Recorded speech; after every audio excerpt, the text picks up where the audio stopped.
Hey y'all, and welcome back. Thank you so much for taking the time out of your day to check out another one of my videos. And today we are going to be doing a super exciting video because we're going to be ranking all of the palettes that I've tried for the last half of the year. Now I know that sounds kind of weird, but stick with me. At the middle of the year in July, I think it was, I shared a video ranking all the palettes that I tried so far in 2020. So for the first 6 months, I ranked all the palettes working from the least favorite all the way up to the most favorite. And I wanted to continue that. And instead of at the end of the year doing all the palettes, just because that would be a very long video and just feel a tad bit repetitive, I decided to do the last half. Since I did the beginning half, I'm now going to rank the last half. So the last 6 months of the year, all the palettes that I tried, I'm putting together, and I'm going to rank them from the worst all the way up to the very best. And there's a lot of palettes, not as many as the beginning of the year, I will have you know. I was very surprised. It's just under 30 palettes. I can't remember the exact count, but under 30 palettes. But with 30 palettes, we got a lot to go through. So I'm going to keep this intro pretty short and sweet. I'm going to try to keep my reviews to a minimum because with all of these palettes, I do have my official reviews either in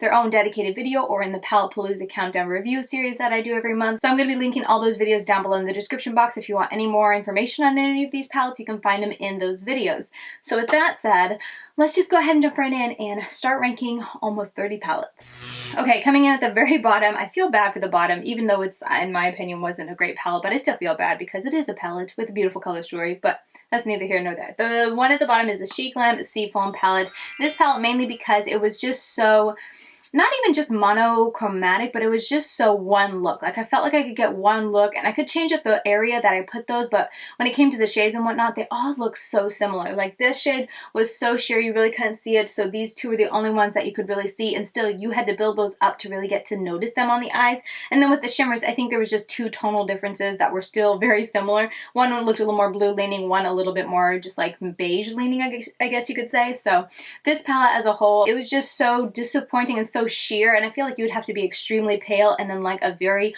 washed out look to your eye makeup to get this palette to work for you, because for me it just took so much work to build it up to even see a hint of color. So this was very easy. When I was looking through all the palettes, I was like, oh yeah, this comes in at the very bottom.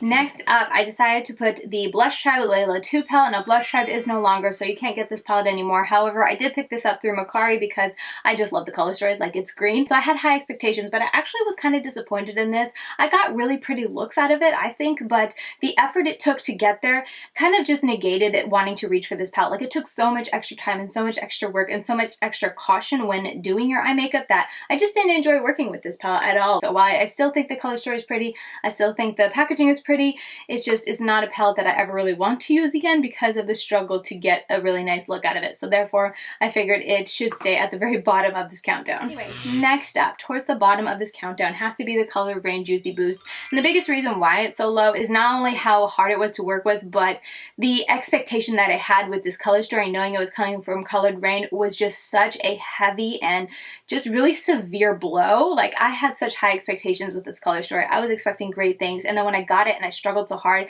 I feel like that really led me to like it even less. Like, if this was a brand new brand and I was experiencing it, I feel like I would just be like, oh, this is an okay palette. Like, it's okay. The middle road definitely is a big dud, but you know, you can get some good looks with it. I got some pretty looks with it. However, knowing this is Colored Rain and going into it expecting like the Colored Rain, you know, the Safari Rain formula is so rich and buttery, and then experiencing this, that's the biggest reason why it's landing so low, because I was so disappointed. I did, I think, 5 different looks. I forget how many looks I did. I'll leave it linked up here, but I did a bunch of different looks and I was using these reds and they were just so disappointing. So for me, the whole middle row was just so monotoned.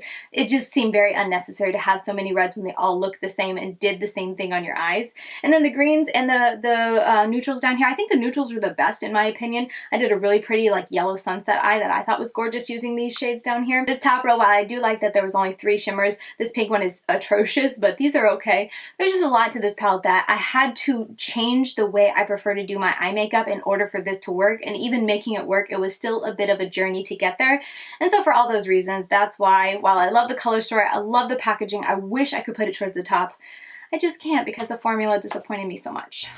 Next up is going to be the Pure Festival 2.0 palette. I did 3 looks with this, and it's not a terrible palette, but when it comes to like inspiration, and when it comes to how the mattes work, and then when it comes to the shimmers, neither one are my favorite, and so that's why it's landing so low on this countdown. I think the biggest struggle with these are the shimmers. While they're very beautiful, they are easily like very texture looking on my eyes, which I really just don't like when there's a ton of texture. I feel like it just looks, it makes my eyes look really, really dry and crinkly, and I just don't think that's a cute look. It's just not a look that I like to go for. And then with the mattes, they just were so, you know, kind of, I guess you could say safe when it came to mattes, with these being just pinky and browns. This was the only exciting color, and that was pretty, but as a whole, this palette just didn't inspire me, and with the shimmers just being those kind of very texture looking shimmers, I just wasn't a fan, so it's at the bottom of my countdown for a reason.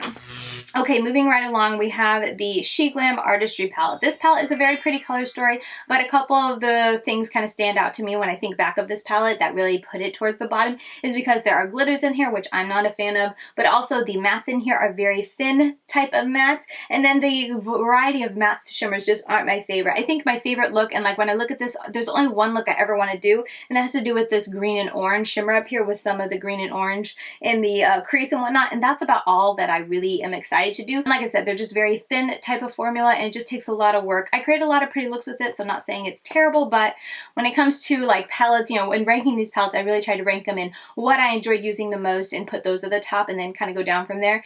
And this is definitely a palette, like I said, I would get that one look using the orange and the green, and that's really the only look that I ever want to create when I open this palette, so hence why I put it so low. Moving right along, we have the Mice Cosmetics Artistry Volume 1.2 palette. This little guy right here, this is intended, like, this is a pastel palette intended for lighter tones. And I think out of this palette, the only one that I regret putting so low, because the formula is very nice, is the shimmer, because the shimmer is beautiful, it's gorgeous, it's just something else. I love it. But the mattes in here honestly were very disappointing. They just took a lot of work to build up, and I noticed a lot more catching and skipping, which is unusual for me to experience in a Midas palette. So I don't know if she tried a different formula. I don't know if she changed things up for these little palettes, but this one especially I just couldn't get down with. So it hurts me to put a Midas palette so low, but I just really wasn't a fan of this one. Next up, I have the Zoeva Matte Voyager palette. I think is what it's called, this little guy right here. The formula is very nice. It's not my favorite matte formula, but it's a very workable, and it's one of those that's easy to build up, and if you're someone who prefers to like start small, start to blend it, and then slowly add up and intensify the shade, you'll like their formula, because that's exactly what I find. It's a bit more of a thinner, but still super soft formula, so it's just very easy, very workable, very forgivable. But I mean, obviously it's a very neutral palette, so I can't get super excited for it. So that's the biggest reason why it's so low, because the quality of it is fine. I didn't mind it, and I thought it was very nice.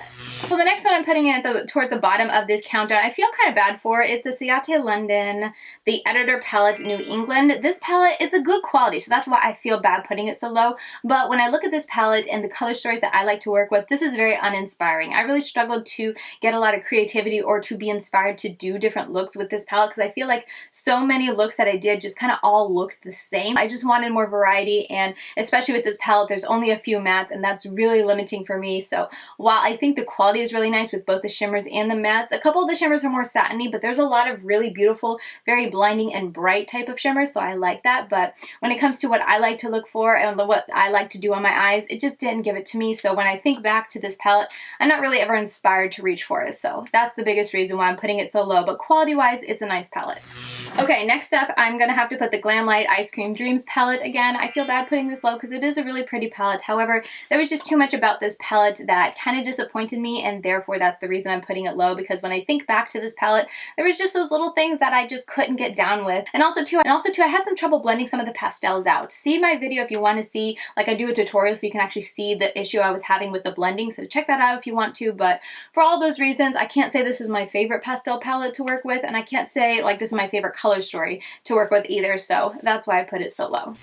Next up, I have the Ofra Signature Palette in Empowered.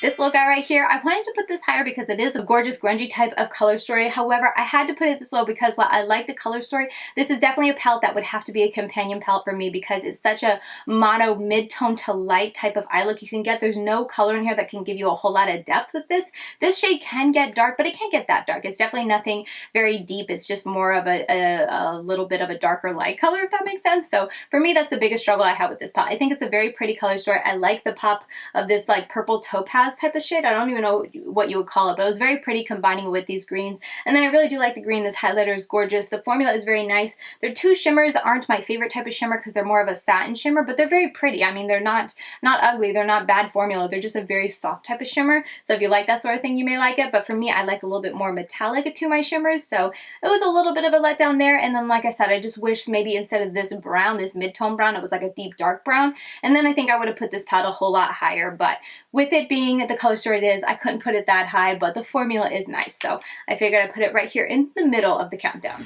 Next up is the Poppy See You Never palette. This little guy right here, I have a 3 Looks 1 palette that I recorded, but I just haven't been able to actually upload it because it takes a little while to edit, and me uploading every day, I just haven't had the extra time to devote to being able to do a voiceover and put it all together. So it might be coming in January, but in the meantime, this is landing right in the middle because it's a nice palette. It's got its little quirks, it's got its little issues that I am not crazy about it. If you like a very thin formula, and if you're someone who likes washes of color when it comes to your colorful eye looks, I think you'll like this formula and you'll like this pastel type of eye looks you can get. But for me personally, in my preferences, it just felt a little short because I like color. I like a impactful color, and for me, trying to get impactful color with these mattes took a lot of work to get there. It's a nice palette, I will say that, but the formula wise is just not my favorite to work with because it is that thinner formula that just takes a lot of work to build up to what I like to see on my eyes. Okay, next up we have the Myers Cosmetics Artistry Volume 1 palette. This is the other one that they did for deeper tones, and I did enjoy this one more. I was very happy to see that when I would work it and put it on my eyes,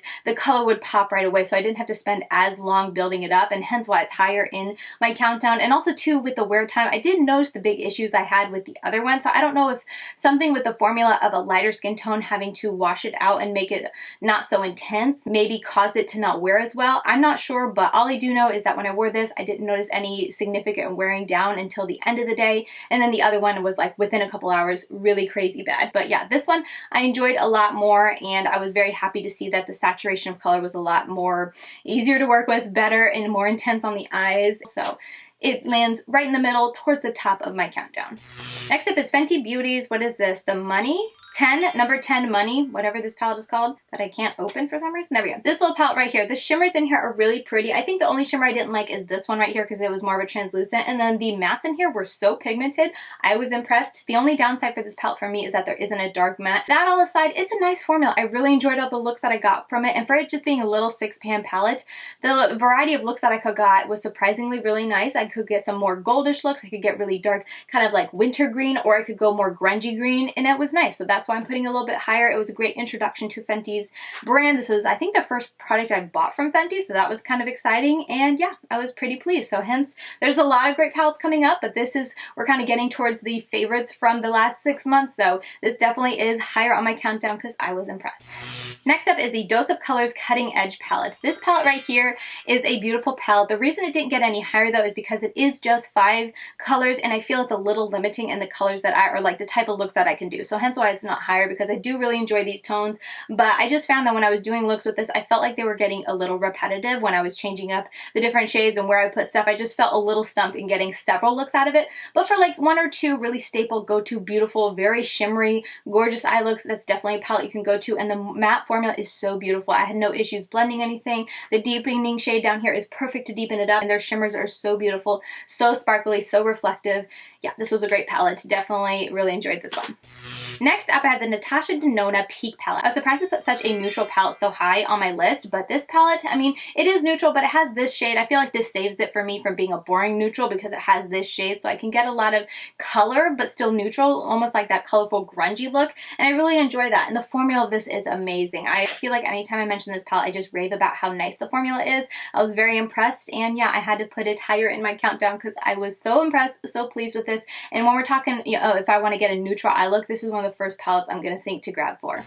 Okay, next up in my countdown is going to be the Ofra Cosmetics Beachside palette. This little guy right here is beautiful. The Ofra formula when it comes to their mattes is definitely a bit thinner, but it's still very pigmented, so it's workable. But if you're someone who doesn't like a more of a thin, drier formula, keep that in mind. I tend to like a more buttery feeling, but honestly, as long as it works on the eyes, I'm pretty happy. And that's exactly what I found here. They all blend really beautifully. They're all very intense. This shade here is a little bit, it was a little bit like, I wish it was something else. However, if I wanted to go of a more neutral, just like sunshine type of eye look, this shade paired with this and this really gave that to me. So it had a purpose in this palette. It just wasn't one that I reached for often. And then of course their highlighters are amazing. So really enjoyed, was surprised by how much I enjoyed this little palette and how many different types of looks I could get from just this simple 5-pan palette.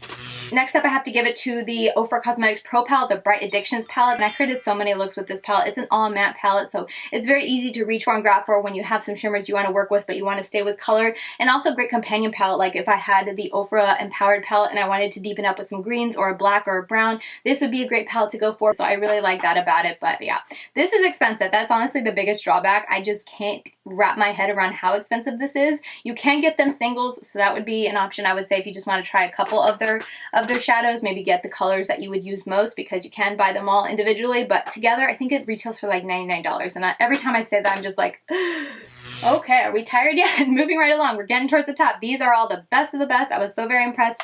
This is Nomad's Cartagena Magica palette. This palette is so very beautiful. The only downside for me is that I couldn't get a lot of depth with this palette, but you guys can see the color story. I was not expecting to get a lot of depth, and I was very pleased with the colors that I got out of this. And I will say their shimmers are so beautiful. They have so much sparkle, so much reflect in them. It's gorgeous. So had to put it high up on my countdown because I really did enjoy that palette.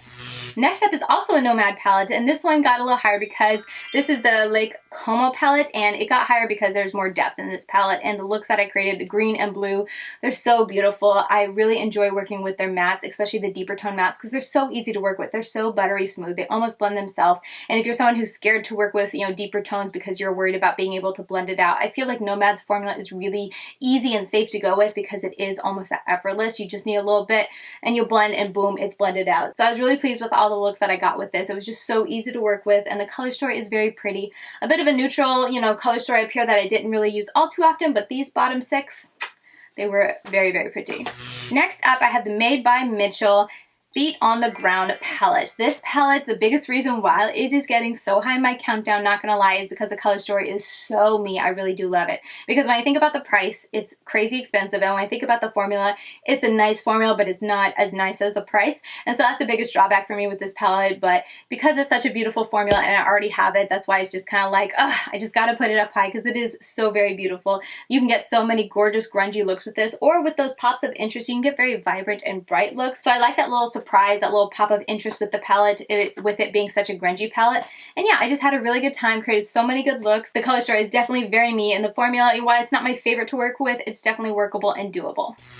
Next up has to be the BH Cosmetics Sweet Chape Pistachio palette. This palette right here was such a win for me. I created a 3 looks 1 palette and I had such a good time. It's such a beautiful formula. I think the only dud for me out of this palette was Nutty, because it could be, depending on what I paired with, a little tricky to blend out, but I'm just talking like a little tricky to blend out, a couple extra seconds, and then it was good to go. Besides that, like every other matte blended beautifully. All the other shimmers showed up so beautifully. For the most part, the shimmers were all very intense and pigmented, except for the one that was more of a topper, but it made for a gorgeous inner corner highlight. And yeah, it's a very monochromatic palette. You kind of look at this and think you can't get much variety with it, but I definitely was able to get some variety. And I also love that they have a very dark matte shade. You guys know how I like to deepen up my looks, so I had to put this high up because I was so very pleased. The formula is amazing and the looks you could get are amazing. The shimmers are so sparkly.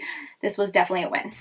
The next palette is what's on my eyes today. This is the Autumn palette by Yvette Beauty. I was really surprised to put this so high because I kind of picked this up not really knowing anything about the brand, so I wasn't sure the formula, and I thought it would just be a fun color story to have to do a couple looks with. However, I've had such a good time. As you can see, like the eye look I have today is very intense, very pigmented, and I'm just so impressed. The formula wise, I wouldn't say it's like the best one out there, like so creamy and amazing. However, if you're someone who likes to pack and then blend your shadows, I think you'll like this formula because that's definitely the kind of technique that I use. I'll take whatever shade I want, really dig it in there because it is a drier formula, and start packing on and then blending. And it's beautiful, so pigmented and so easy to get a look with, and so vibrant. Like all of these shades I've done, I can't remember how many looks, 3, 4, 5. I've done so many different looks, and all the colors are so intense and vibrant and don't take that much work to build up. So very impressed. This was definitely an unexpected kind of jumping to the top of all the palettes that I've tried this year, because like I said, the formula isn't anything super noteworthy. However, it's very doable. It's very, you know, easy to get there and easy to kind of build it up, and they're just so intense, and the color story is really what kills me when it comes to this palette, because you got a lot of versatility with the greens, the reds, the yellows. You can create a lot of different looks, and I love that versatility. And all of the shades, they look as vibrant on the eyes as they do on the palettes, which is a huge win for me. Next up is the Reasons palette by DJ's Unique Boutique. This palette right here is absolutely beautiful. Another new brand that I tried this year. I wasn't sure what to expect with the formula, but I was blown away by the quality of this. I was so very pleased with how easy these were to build up. Again, this is another palette that is better to press it down and get the shadow on there and then work to blend it out. It's just a little bit harder to stick if you just start buffing it on. But as a whole, this palette is just so very nice and creates so many beautiful looks. The shimmers are very beautiful. They're nice and pigmented. They show a lot of color. They're not those kind of translucent, very difficult to build up. They give color, and they give color quickly, which I like. And yeah, fun, unique color story. Greens and blues. You guys know I'm a happy girl. And even like this shade is just as bright on your eyes as it is in the pan, which I was so very impressed with. So definitely a winner for me this past year. Next up, the Give Me Glow Extra Spicy palette, because this palette, I mean, it's from Give Me Glow, so you know the formula is good. I have been into such a red and yellow / orange look this past year that this palette totally gave it to me with the color story, and it was what I was wanting at the time. Like, I was really wanting to create more orange, red, and yellow eye looks, so when they launched this, or when they sneaked this, I was like, oh yep, that palette I can get, and it'll give me all of those looks that I've been wanting. I would say the only thing, maybe con, or the thing that's missing for me, of course, would be a green, because I love greens, but also a lighter yellow, because this is definitely more of an orange when I work it into my eyes. But as an orange and red palette, very pleased. These shimmers in the middle, absolutely beautiful. The mattes in here are beautiful. I had such a great time creating looks with this, and yeah, I love the packaging. I love the quality. Give Me Glow has my heart this past year, so I had to put them near the very top of my list. Okay, next up, oh, these were all so hard. Like, I feel like top, I don't know, 10, top 15 were so hard to rank because I want to put all of them at number 1. But next up, I had to put the Impressionism palette by Muse Beauty. This palette is so very pretty. I love the versatility and the types and the amounts of different eye looks you can get with this. I've said it before, but I love that each of these shimmers has a matching matte shade. So if you want to go very monochromatic, you can get monochromatic pink, blue, green, red, orange. You can get so many looks, or like if you're like me and you like to mix shades up, the possibilities are endless with so many gorgeous mattes paired with so many gorgeous shimmers. It's just so beautiful. I have more information in my review for the quirks for this palette, but as a whole, I have great memories of the looks that I created with this, and I really do enjoy the formula. Okay, this next palette is technically not a palette yet. They're a bunch of singles, but they're coming out with it in a palette next year, so that's why I'm including it in my palette countdown. But this is the Give Me Glow Pretty and Pastel palette. It was a bundle this past year. It's coming out as a palette. This formula is amazing, and I think the thing that just tops it off and makes it just so perfect for me is not only is it a gorgeous mix of pastels with mattes and shimmers, but they have it paired so that they have a shimmer and a matte in the same shade. And again, I like that versatility that you can have 1, 2, 3, 4, 5 looks right there, all of them very different, and just get monochromatic, or you can mix it up and match it up and get a lot more versatility. This was just so very easy, so I had to include it in my ranking, and I had to include it at near the very top because I was so very impressed. Okay, next up is the Goliath of a palette from P. Louise, the Worldy palette. The biggest reason this palette is getting so high is because the color story just speaks to me. There's so many gorgeous looks that I want to do every time I look at this palette, and the formula is very nice. I love working with mostly mattes, and this palette is full of mostly mattes, so I love that about it. And I love those really intense greens and blues up here. So many gorgeous looks that I created, so I had to put this near the top. As a palette with a color story that I enjoy working with, that inspires me every time I open this, it had to go near the top, because every time I open this, I just think of so many different looks that I could create. And yeah, the color story is really what does it for me. I just love the color story in here, and I'm always inspired every time I open it.